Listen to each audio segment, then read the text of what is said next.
Proposal Seminar Masalah Komunikasi, Dinamika Perekonomian Indonesia di Tengah Pandemi COVID-19.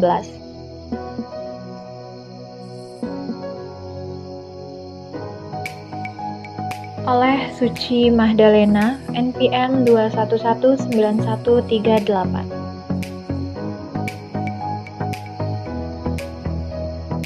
Latar belakang.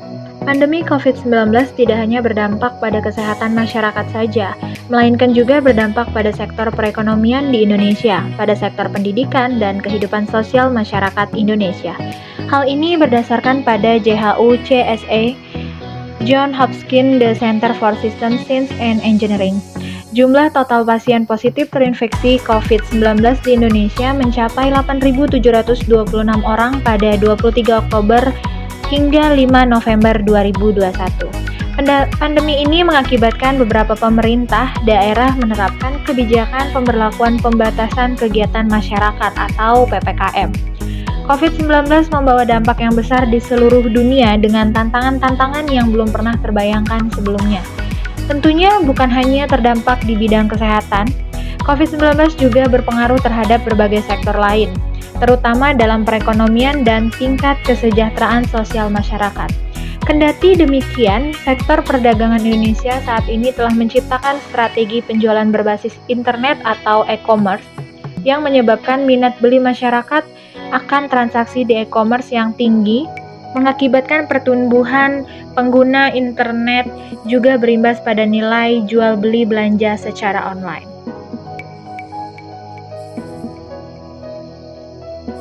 B. Rumusan masalah.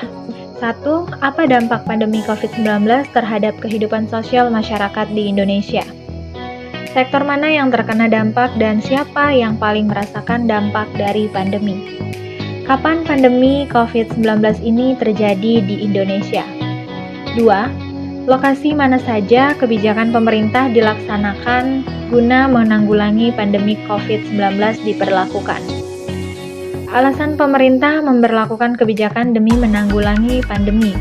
Bagaimana kehidupan sosial dan ekonomi masyarakat pada masa pandemi COVID-19 dan kebijakan pemerintah di Indonesia?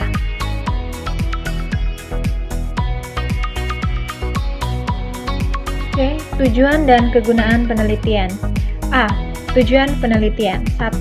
Memantau dampak krisis akibat pandemi COVID-19 terhadap kondisi sosial ekonomi masyarakat, khususnya terkait kemiskinan dan pembangunan manusia. 2. Mengkaji efektivitas berbagai kebijakan atau program pemerintah di bidang perlindungan sosial, pendidikan, kesehatan, dan ketenaga kerjaan. B. Kegunaan penelitian. 1. Kegunaan hasil penelitian ini adalah sebagai bahan bacaan lebih lanjut bagi siapa saja yang berminat meneliti lebih lanjut topik serupa. 2. Diharapkan dapat memberi kontribusi terhadap pembangunan kebijakan dan penanggulangan dari dampak pandemi COVID-19, dan pada khususnya bagi penulis sendiri dalam menambah pengetahuan. 3. Diharapkan dapat dijadikan sebagai bahan acuan dan khususnya dapat bermanfaat bagi pemerintah serta masyarakat Indonesia agar roda perekonomian di Indonesia terus mengalami kenaikan dan terbebas dari resesi.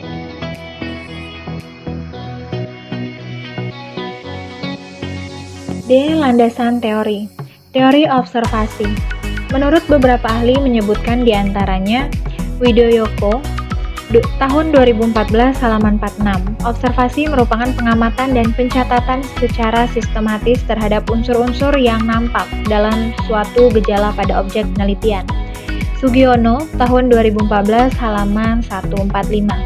Ia menyebutkan bahwa observasi merupakan suatu proses yang kompleks, suatu proses yang tersusun dari berbagai proses biologis dan proses psikologis. Rianto, tahun 2010 halaman 96. Ia menjelaskan bahwa teori observasi merupakan metode pengumpulan data yang menggunakan pengamatan secara langsung maupun tidak langsung.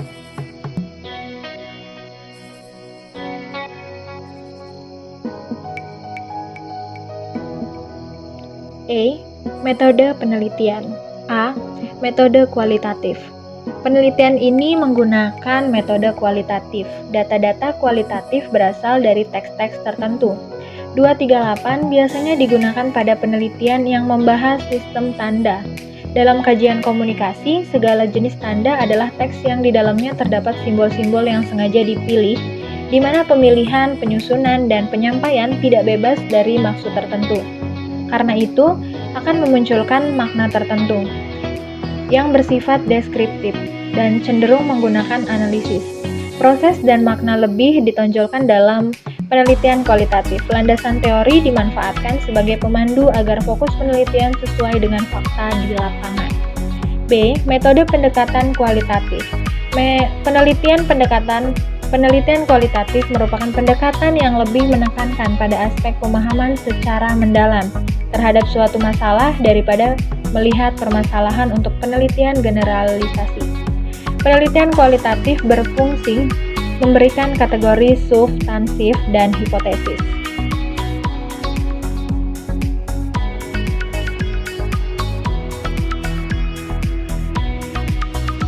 F. Sumber data. Sumber data adalah suatu yang sangat penting dalam suatu penelitian, yaitu yang dimaksud dengan sumber data dalam suatu penelitian adalah subjek dari mana data diperoleh. Sumber data yang digunakan adalah sumber data primer dan sekunder. Data primer yaitu data yang diperoleh secara langsung melalui wawancara terhadap para informan. 2. Data sekunder yaitu data yang diperoleh dari dokumen-dokumen tentang topik serupa, buku-buku teks yang bisa dipublikasikan. 3. Data tersier merupakan data penunjang mencakup bahan yang dapat memberi petunjuk maupun penjelasan terhadap sumber data primer dan sekunder.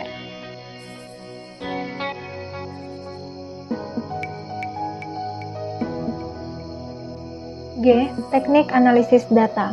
Pada teknik analisis data, data diolah dan dimanfaatkan sedemikian rupa sampai berhasil menyimpulkan kebenaran-kebenaran yang dapat dipakai untuk menjawab persoalan yang diajukan dalam penelitian.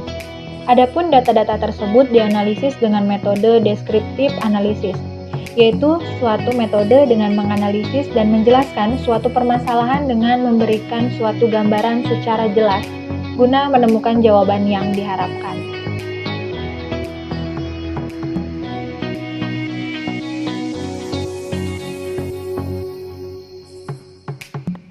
Sistematika penulisan. Bab 1. Pendahuluan. Pada bab ini menjelaskan mengenai latar belakang, rumusan masalah, tujuan dan kegunaan penelitian, landasan teori, metode penelitian, serta sistematika penulisan.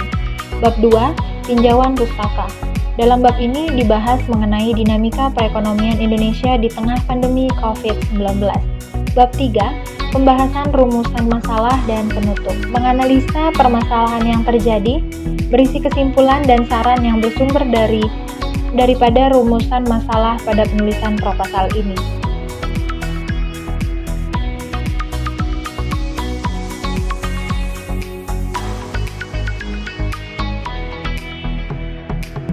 Demikian presentasi proposal seminar masalah komunikasi. Kurang dan lebihnya saya mohon maaf. Terima kasih, salam sejahtera untuk kita semua.